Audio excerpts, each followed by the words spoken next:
Thank you so much for joining me. To begin, please find a quiet space where you can make yourself comfortable and go on an inner journey of magic and wonder. Take a nice deep breath and let your eyes drift closed. I want you to imagine that Hedwig flies into your room and lands in your lap.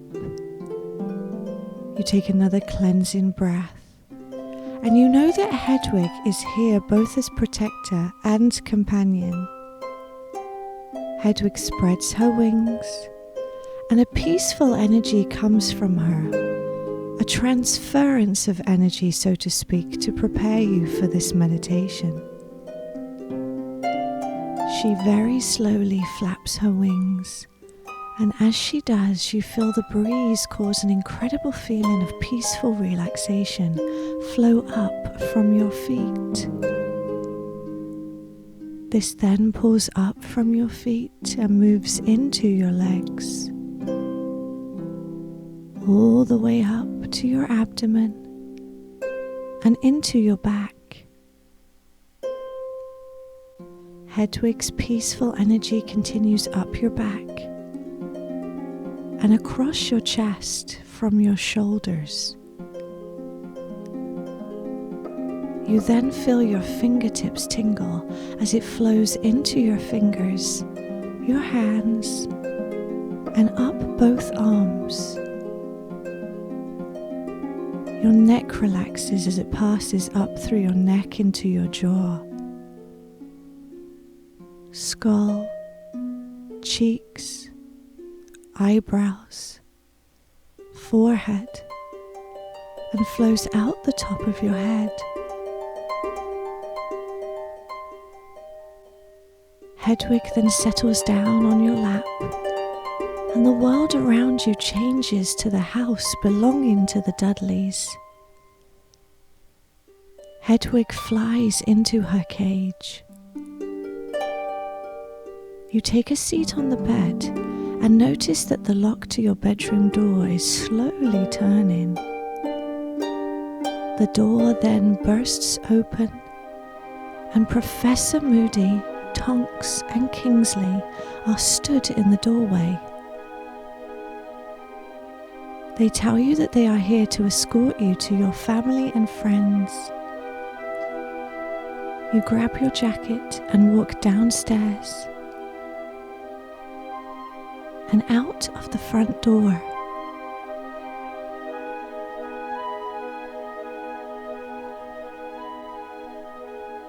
The four of you stand in a row and put your hands out. A broomstick then flies into your grip, and you mount your broom.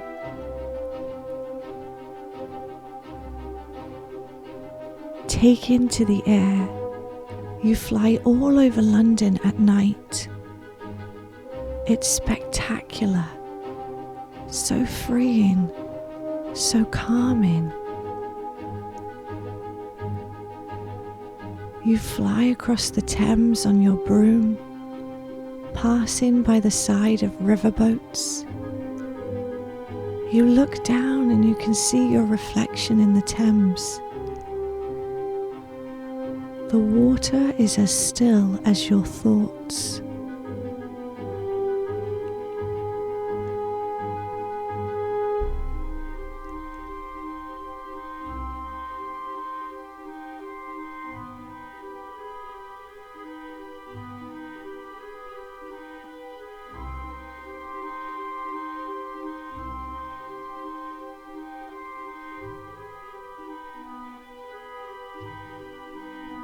Everyone lands outside a grouping of townhouses. Professor Moody stops you outside of one side and bangs his staff on the ground slowly 3 times. The townhouses extend and begin to move, revealing a hidden one.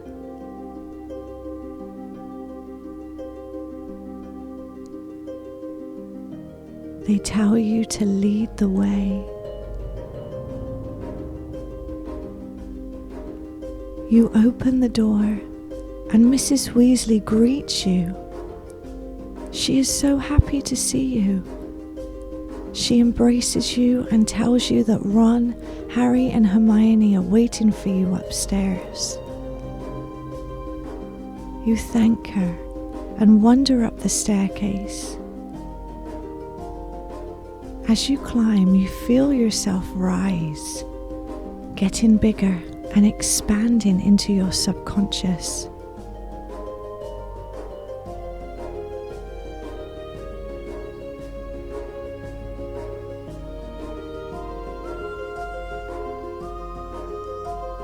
As you reach the top of the stairs, Hermione opens the door and embraces you. They all tell you that this is a special meeting house and that Mr. Weasley will soon guide you to the Ministry of Magic to address the issues that you are having. Mr. Weasley enters the room and asks if you are ready. You tell him that you are. The room then fades away, and you are both stood on the sidewalk of a central London street. There is a bright red British telephone box against the side of a building. Arthur Weasley tells you that you will be taking the visitors' entrance today. He asks you to open the door. You enter the phone box, and Mr. Weasley puts a coin into the slot and dials the phone. The inside of the telephone box then slowly starts to descend, and you feel yourself travelling further down into the depths of your soul.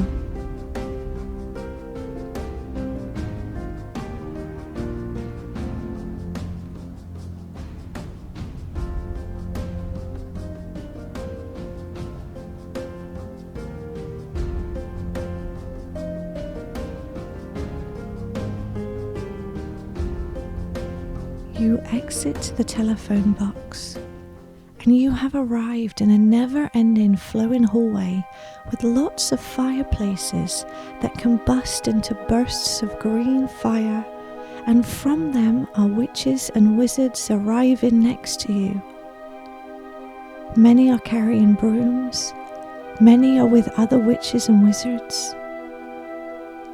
Mr. Weasley takes you to a big door and wishes you luck. The door opens and you sit in a very large wooden chair in the middle of a courtroom. Cornelius Fudge is at his judgment post and is surrounded in the stands by members of the Ministry of Magic. These members are your guides, friends, family, teachers, mentors. Cornelius Fudge tells you that this is your opportunity to shed and release your darkest fears and worries. You've been holding on to a lot of emotional, physical and spiritual issues, and it's blocking you from being in full alignment with yourself. Use this opportunity to share your troubles. Albus Dumbledore appears in the centre of the courtroom next to you.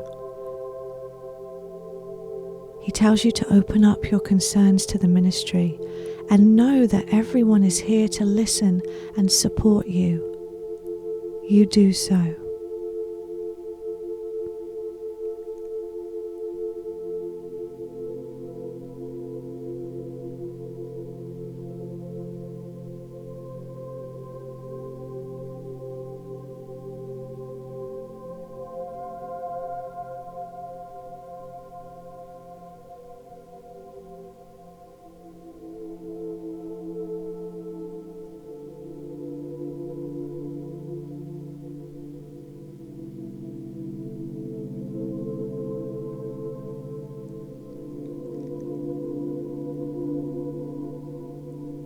Dumbledore congratulates you and tells you that you have been heard and that you are ready to continue. Dumbledore tells you to stand up And as you do, you realize that you are now standing on a grassy floor. You, Ron, Hermione and Harry are waiting patiently in the middle of a pathway flanked by woods on either side. There are tracks where horse and carriages are going to take you up to Hogwarts. You ask your friends how the carriages work, as nothing seems to be pulling them. They shrug their shoulders, and a blonde girl appears from around the side of a carriage that has just stopped behind you. She tells you her name is Luna Lovegood, and that the carriage is pulled by thestrals, and that they only appear to certain people. Just as she says that, Harry goes over and pets one of the thestrals on the nose. You then see this incredible looking skeletal horse with wings. Its energy is harmless and doting. You all climb in the carriage and feel the bumps and vibrations of the grassy floor below the carriage wheels.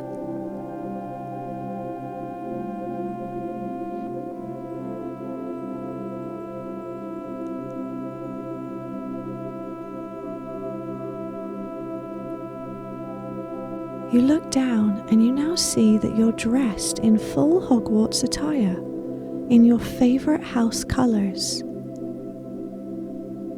And as you step off the carriage, Padma and Parvati Patil have made an origami paper bird that takes flight as they let it go. It is so delicate and calming to watch. It helps you to focus on the simplicity of this present moment. Hedwig swoops down next to the paper bird, and you know that they are leading you somewhere through their flight. You follow them up through the grounds of Hogwarts and on a woodsy trail. As you continue to walk, you're conscious of every step and are aware of the magic that exists even in every living plant, tree, mountain, animal. Everything has a beautiful, wondrous energy about it.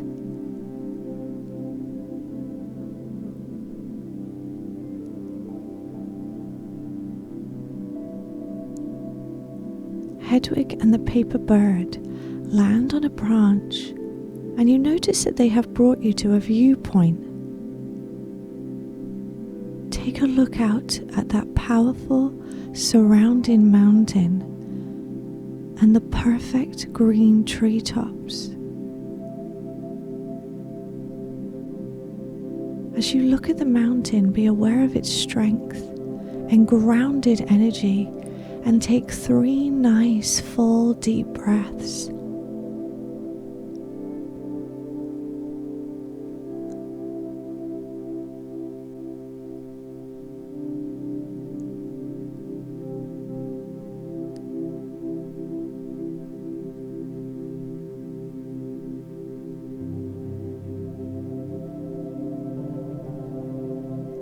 I want you to continue your walk through the woods and navigate the uneven earth.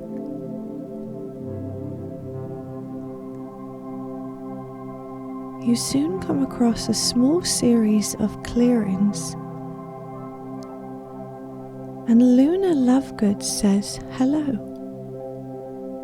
She is feeding the thestrals. She tells you that you can see them because you are allowing certain things to dominate you in a negative way. She tells you that these negative feelings have a way of making you feel like you're totally alone, when in reality, if you removed some of your own self-judgment and self-pity, you would see that you are possibly perceiving some situations or relationships in a skewed way, and that you have more support and love than you are even aware of.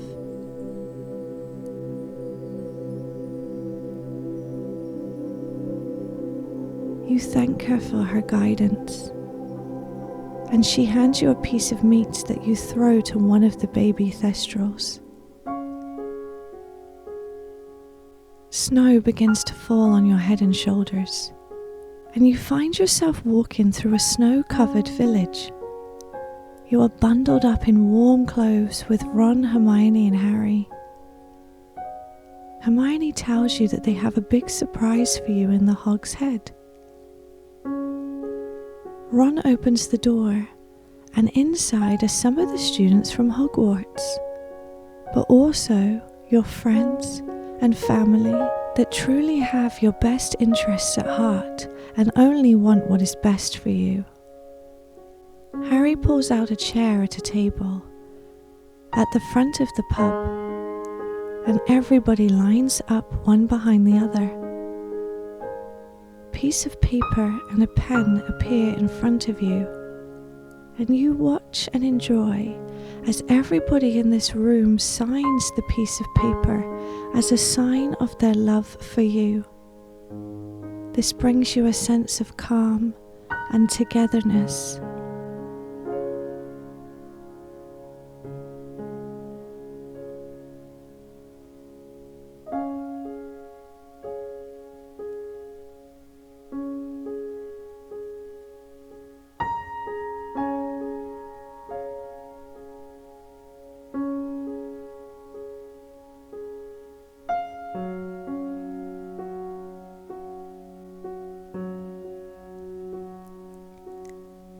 I want you to bring your awareness back to one of the stone hallways of Hogwarts. Everybody in the pub is now with you in this hallway. Harry explains that you are going to practice something very special in a space called the Room of Requirement. This is a room in Hogwarts that provides you with whatever you need. The stones begin to move, and slowly out of the stone, a wooden door begins to appear. You can hear the movement of the stone as it slowly changes form.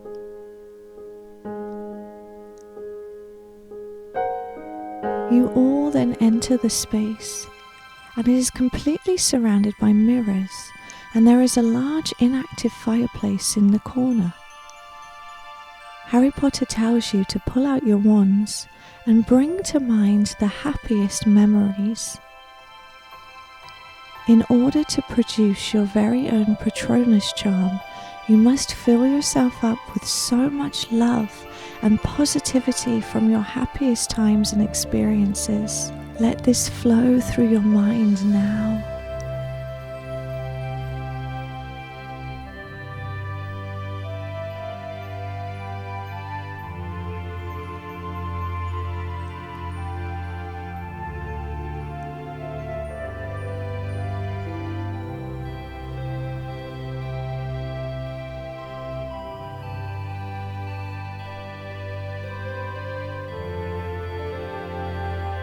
He tells you to wave your wand and express whatever words come to mind, and use this incredible feeling to allow an animal to flow out like white light from your wand. You do so, and the animal that you are currently connected to takes shape in front of you.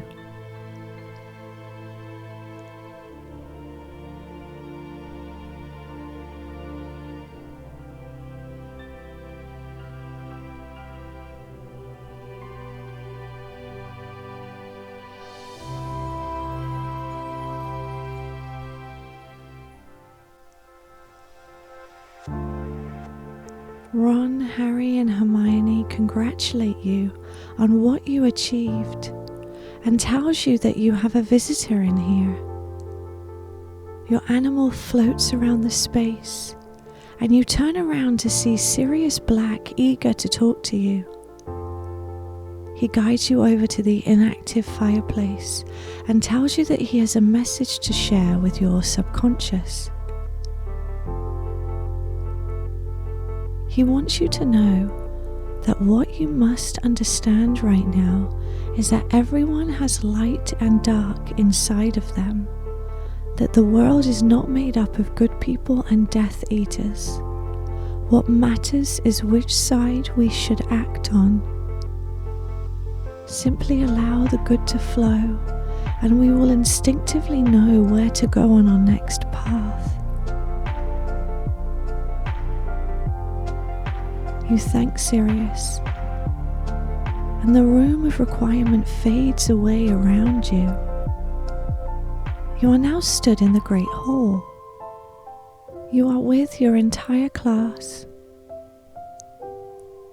Lucius Malfoy is stood in front of you, holding a small white orb. It looks like it's filled with a smoky air. He looks at you in a stern way and tells you that this orb contains a prophecy that only you will be able to hear. He hands it to you and you thank him, and he disappears. Time slows down to a stop around you in the Great Hall, and the orb begins to talk. You listen to its personal message for you.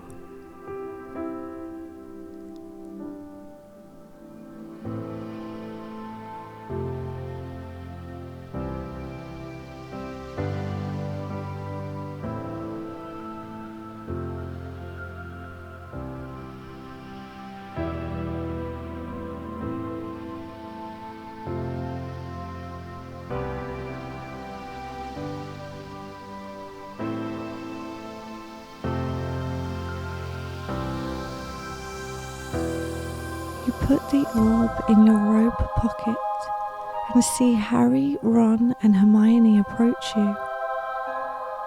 Hermione asks if that was Lucius Malfoy she just saw.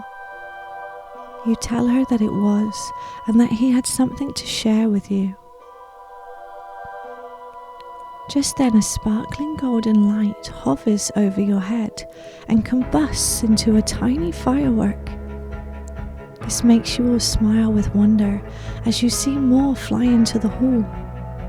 They all explode into fireworks, and you cannot help but giggle with joy at the spectacle. Fred and George Weasley zoom into the hall on their brooms and throw a series of fireworks into the air. This is amazing. The entire year run out into the courtyard, and Fred and George fly overhead, letting off fireworks of every joyful colour. You allow the joy and happiness of this moment to fill your being.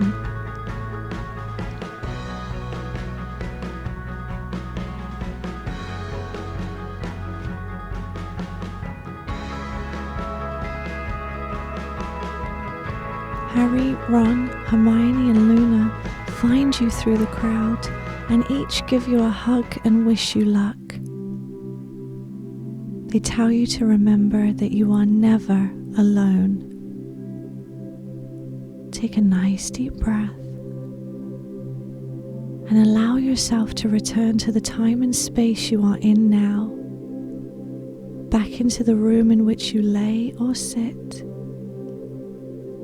back into your physical body, becoming aware of any sounds and smells within the room,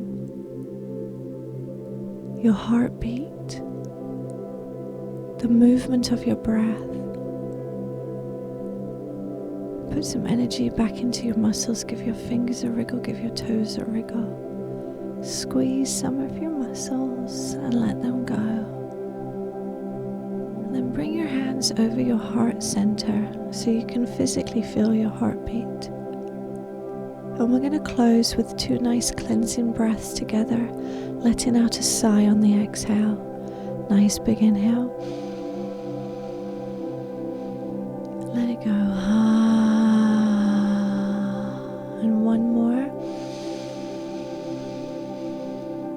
Let it go. Very slowly open your eyes and smile. Thank you so much for joining me. If you like this video, please like and subscribe and check out our channel for more content just like this. Thank you so much. Be well and have a great rest of the day.